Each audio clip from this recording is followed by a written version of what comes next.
dashur teleshikues, ju përshëndes. Po fillojmë edicionin e lajmeve në televizionin 4+. Lulishtja e qytetit ka marrë një pamje të re fal ndërhyrjes së ndërmarrjes së punëve publike. Qytetarët shprehen të kënaqur me ndryshimin e bërë, por kërkojnë edhe ndërtimin e tualeteve publike. Kujdesi për mirëmbajtjen e hapësirave publike dhe gjelbërimin e qytetit vijon me përkushtim çdo ditë nga ndërmarrja e punëve publike pranë bashkisë. Dita e sotme nisi nga lulishtja e qytetit për një ambient më të pastër, më të rregullt, që ofron kushte më të mira për qytetarët, sidomos për pensionistët dhe fëmijët, të cilët e frekuentojnë çdo ditë. Gjatë ndërhyrjes janë vendosur kosha të rinj, mbeturinash, stolat janë lyer dhe rinovuar, këndi i lojrave për fëmijë është bërë plotësisht funksional, skulptura djali mbi buallic u pastrua bashkë me këndin e lojrave. Gjithashtu u mbollën pemë dekorative si dhe u korrbari, duke i dhënë gjithë zonës një pamje më estetike. Banorët shprehen të kënaqur me ndryshimin e bërë, duke theksuar se lulishtja ka ndryshuar tërësisht pamje dhe është më e përshtatshme për familjarët dhe fëmijët.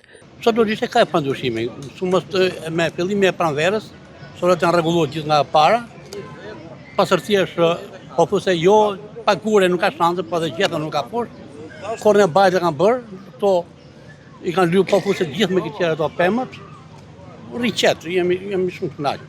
Shumë. Gjatë pastër, e rregullt, mirë shumë. Para 2 vjetësh, ka një vide 2 vjeti, ata që krasisin këto pemë, bën dru për 10 vjetë. Dru për vete, ka ngeli vetëm majet, hije s'ka me këtu. Kjo është lulishtja. Përveçse këtu nuk ka me hije. Vendosja e koshave ishte një zgjidhje jashtë ishte mirë. Për ata që ka kulturë, se ai që s'ka kulturë s'ka.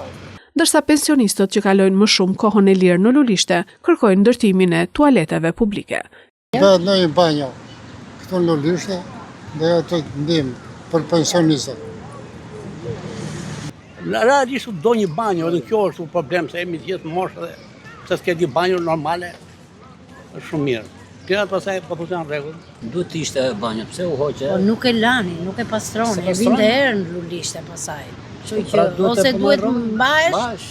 Megjithatë, qytetarët theksojnë se krahas punës së institucioneve është e rëndësishme dhe ndërgjegjësimi i vetë komunitetit për mirëmbajtjen e këtyre hapësirave publike, pasi është angazhim i përbashkët dhe i përditshëm për një qytet më të pastër dhe më të gjelbër për të gjithë.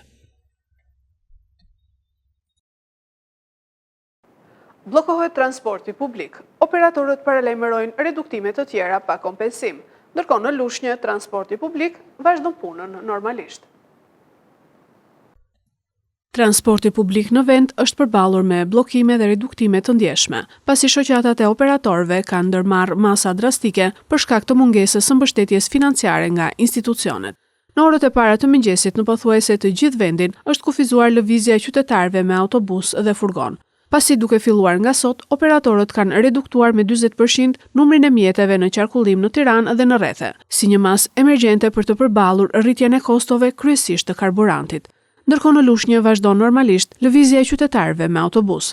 Shoqatat e transportit publik bëjnë me dije se pavarësisht kërkesave të vazhdueshme për subvencione dhe një takimi me institucionet me 1 prill 2026, nuk është marrë asnjë masë konkrete në mbështetje të sektorit. Sipas tyre mungon një skem kompensimi për çmimin e karburantit, nuk ka një plan veprimi për lehtësimin e barrës financiare dhe nuk është vendosur asnjë afat për ndërhyrje. Gjithashtu operatorët theksojnë se nuk ka nisur as rishikimi elementeve fiskale që ndikojnë drejt për drejt në kostot e tyre si akciza, TVSH-ja dhe taksa e qarkullimit. Në këto kushte, ata paralajmërojnë se reduktimi i shërbimit mund të thellohet edhe më tej nëse nuk ndërhyet menjëherë me masa konkrete. Shoqatat u bëjnë thirrje qytetarëve për mirëkuptim dhe të planifikojnë lëvizjet e tyre, duke nënvizuar se situata është pasojë drejt për drejt e mungesës së reagimit institucional. Operatorët shprehen të gatshëm për dialog, por kërkojnë zgjidhje urgjente për të shmangur përkeqësimin e mëtejshëm të transportit publik në vend. Zjarri i rëndje në kompleksin Arlis ka shkaktuar dëme shumë të mëdha. Kryeministri Rama në rrjetet sociale shkruan se pallati do rindërtohet 100% nga ndërtuesi. Kryeministri Edi Rama ka reaguar për zjarrin e rënë pasditën e së martës në një pallat pranë QSU-s në Tiranë. Përmes një postimi në platformën X, kryeministri bëri të ditur se pallati në kompleksin Arlis do të rindërtohet plotësisht nga vetë ndërtuesi, pavarësisht se sipas të dhënave paraprake, shkaku i zjarrit nuk lidhet me cilësinë e ndërtimit. Kryeministri falenderoi zjarfiksit dhe forcat e rendit për ndërhyrjen që ai e cilësoi heroike. Zjarri shkaktoi orë paniku dhe ankthi tek banorët, ndërsa dyshohet se flakët nisën në katet e para dhe u përhapën me shpejtësi në të gjithë godinën. Domet materiale janë të konsiderueshme, pasi 30 apartamente janë prekur nga flakët. Si pasojë e ngjarjes, 8 persona u transportuan në spital të prekur nga asfiksia. Në operacion për shuarjen e flakëve u angazhuan 8 mjete zjarfikse, 2 helikopter Cougar, si dhe rreth 50 forca nga ushtria dhe emergjencat civile. Ndërkohë, kryetari i Partisë Demokratike Sali Berisha ka reaguar duke ngritur akuza për cilësinë e ndërtimit. Ai deklaroi se pallati u doj si kasolle kashte, duke pretenduar se objekti ishte ndërtuar jashtë standardeve dhe se çështja ishte denoncuar më herët në organet e drejtësisë. Policia ka arrestuar 4 persona në kuadër të hetimeve që po zhvillohen për zjarrin e rënë, ndërsa një tjetër është shpallur në kërkim.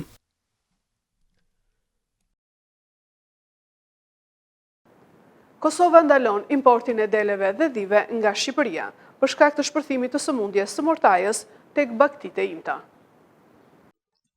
Kosova ka ndaluar përkohësisht importin e deleve dhe dhive nga Shqipëria pas shpërthimit të sëmundjes së mortajës në qarkun e Dibrës. Agjencia e Ushqimit dhe Veterinarisë njoftoi se masa është marrë menjëherë pas konfirmimit të rasteve të mortajës së baktive të imta, e njohur si PPR. Vendimi është koordinuar me Ministrinë e Bujqësisë, Pylltarisë dhe Zhvillimit Rural. Sipas njoftimit zyrtar, ndalohet importi i ruminantëve të vegjël nga i gjithë territori i Shqipërisë, ndërsa komunave kufitare u është kërkuar të shtojnë kontrollet dhe të vendosin masa të rrepta për kufizimin e lëvizjes së baktive në zonat pranë kufirit. Autoritetet u kanë bërë thirrje fermerëve që të rrisin vigjilencën dhe të shmangin çdo kontakt të tufave të tyre me kafshë që vijnë nga Shqipëria.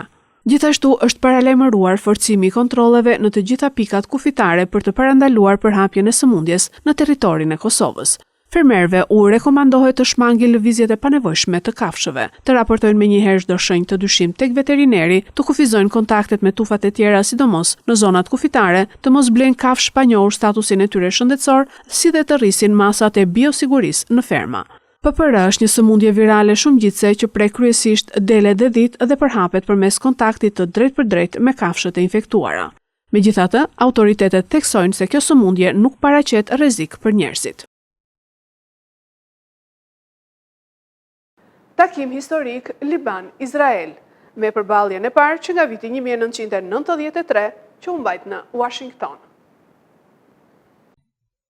Përfaqësues izraelit dhe libanez u takuan për herë të parë që nga viti 1993 në Washington, për bisedime të drejtpërdrejta politike, një ngjarje kjo që u përshkrua nga Shtetet e Bashkuara si një moment historik. Një raund tjetër i takimeve pritet të pasojë së shpejti. Qëllimi i takimit ishte të ndalen luftimet mes Izraelit dhe Hezbollahut, të mbështetur nga Irani. Sekretari amerikan i Shtetit Rubio, i cili ndërmjetësoi bisedimet, foli për një mundësi të rrallë për të dhënë fund ndikimit të Hezbollahut.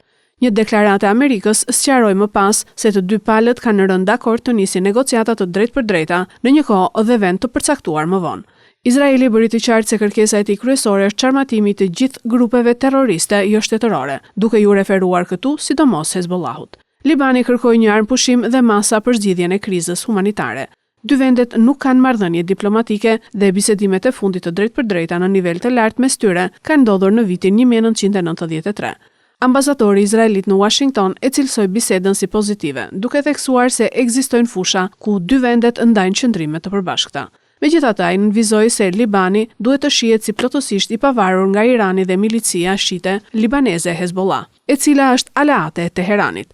Vetë sekretari i përgjithshëm i OKB-s Guterres theksoi nevojën për një ndryshim rrënjësor në marrëdhëniet Liban-Izrael. Ai tha se Hezbollah dhe Izraeli kanë ndihmuar gjithmonë njëri tjetrin në destabilizimin e qeverisë libaneze, duke theksuar se për herë të parë ka ardhur koha që dy vendet të bashkëpunojnë. Këto ishin lajmet tona për sot. Lajmet i gjeni dhe në internet në website-in 4plusmedia.tv. Bashkë mirupafshim.